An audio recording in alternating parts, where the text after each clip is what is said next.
दवा खरीदी गई थी उनके फैमिली वाले को भी पता है। वहां के एक युवक को हिरासत में लिया गया। जहानाबाद की नीट छात्रा मामला जो है अब वो काफी चर्चा का विषय बन गया है और उसमें कई तरह के सवाल जो हैं जिसके जवाब जो हैं वो तलाशने बेहद जरूरी है।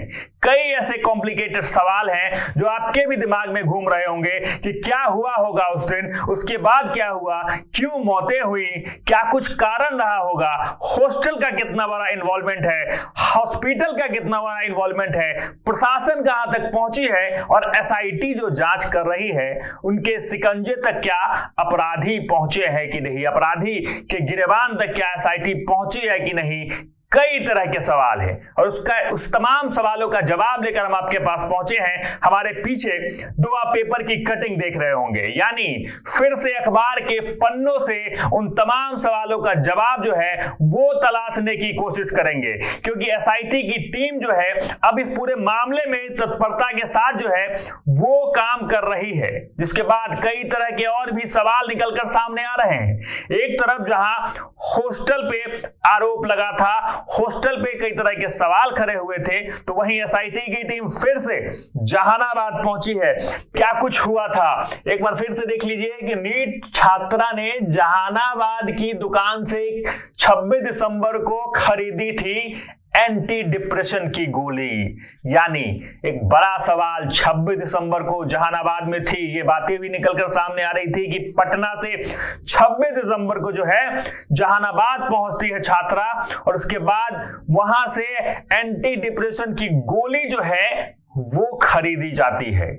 बड़ा सवाल एक देख लीजिए। उसके बाद आप देख लीजिए कि जब चौथी बार एसआईटी पहुंची जहानाबाद, जांच का फोकस अभी भी वही है, यानी जहानाबाद पे पूरे जांच का फोकस है और इसी तमाम चीजों पर बात होगी। दिखाते हैं कि और क्या कुछ मामला इस पेपर में, आप इसकी पेपर के हवाले से समझिए कि मुन्नाचक स्थित शंभू गर्ल्स हॉस्टल में रहकर नीट की तैयारी कर रही छात्रा की मौत मामले में एसआईटी को एक अहम साक्ष्य मिला है। अहम साक्ष्य की बात कर ले तो एसआईटी की जांच में यह बात सामने आई है कि उसने नींद की गोली जहानाबाद में 26 दिसंबर को खरीदी और उसे लेकर वह 5 जनवरी को पटना आ गई। 5 जनवरी पटना आती है, 6 जनवरी से पूरा मामला जो है वो आ जाता है। तो आप देख लीजिए कि एसआईटी उस दवा के बैच नंबर की मदद से जहानाबाद स्थित दवा दुकान तक पहुंच गई और उसमें एंटी डिप्रेशन की 6 गोली के पत्ते हैं वो खरीदी गई थी और सूत्रों के अनुसार इस बात में उनके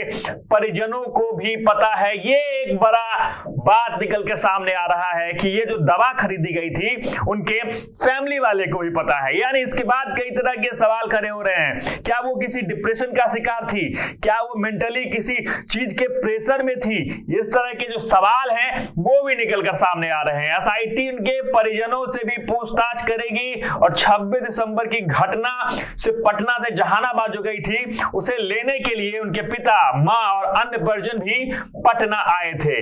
किराए के स्कॉर्पियो से सभी पटना से जहानाबाद 26 दिसंबर को गए थे और वह अकेले पटना लौटी और हॉस्टल चली गई।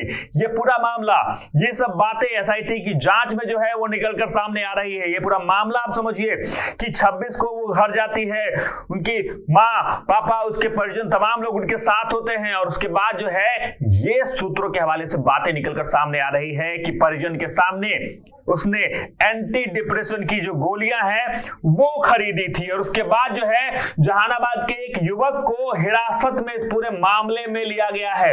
बात देख लीजिए कि जांच के लिए एसआईटी की 2 टीमें बुधवार को जहानाबाद स्थित छात्रा के गांव पहुंचती हैं और एक महिला डीएसपी की अगुवाई में टीम ने छात्रा के परिजनों से बात की और वहां के एक युवक को हिरासत में लिया गया। पुलिस टीम ने कई बिंदुओं पर जांच पड़ताल की है और एसआईटी की दूसरी टीम परसा बाजार की थाना अध्यक्ष मोनिका रानी और जक्कनपुर थाना अध्यक्ष समेत 4 पुलिस पदाधिकारी शामिल थे।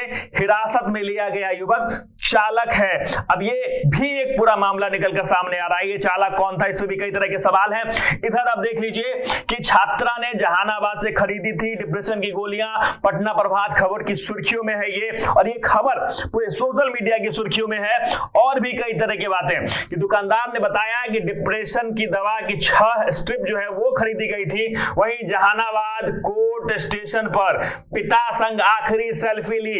वहीं हॉस्टल संचालकों की भूमिका पर भी कई तरह के सवाल खड़े हो रहे हैं। और वहीं चौथे दिन भी एसआईटी की गांव में गहन पूछताछ चल रही है। यानी ये पूरा मामला देख लीजिए। उसके बाद क्या कुछ होता है, जहानाबाद कोर्ट से पकड़ी थी ट्रेन।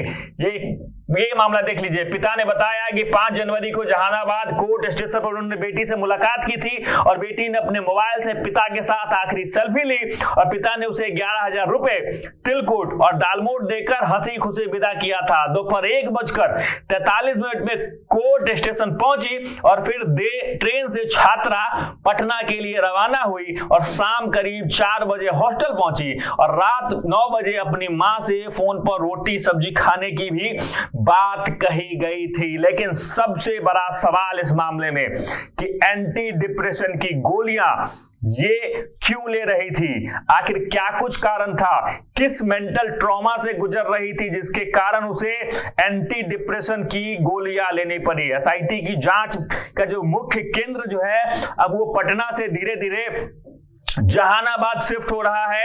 यानी जहानाबाद से इस पूरे मामले का लिंक जो है अब वो जुड़ता हुआ दिखाई दे रहा है। कई तरह के सवाल अपने अंदर समेटे ये पूरा जांच जो है वो चल रहा है, क्योंकि एसआईटी की टीम अब पूरे तरीके से एक्टिव है। हर एक बिंदुओं पर, हर एक पहलुओं पर मुस्तैदी से पूरे तरीके से निगरानी कर रही है।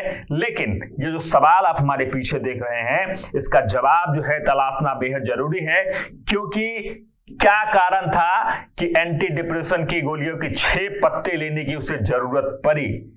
क्या ये जो डॉक्टरों के हवाले से तमाम बातें निकलकर सामने आई थी, क्या उसमें कितनी सच्चाई थी, ये भी एक बड़ा सवाल है। बाकी जवाब आप जरूर तलाशिएगा। हालांकि एसआईटी की टीम अब अपराधियों के करीब पहुंचने वाली है और इस पूरे मामले पे आगे जो कुछ भी खुलासे होंगे उस पे भी हमारी नजर बनी रहेगी। हमारे साथ जुड़े रहें और देखते रहें सच टॉक।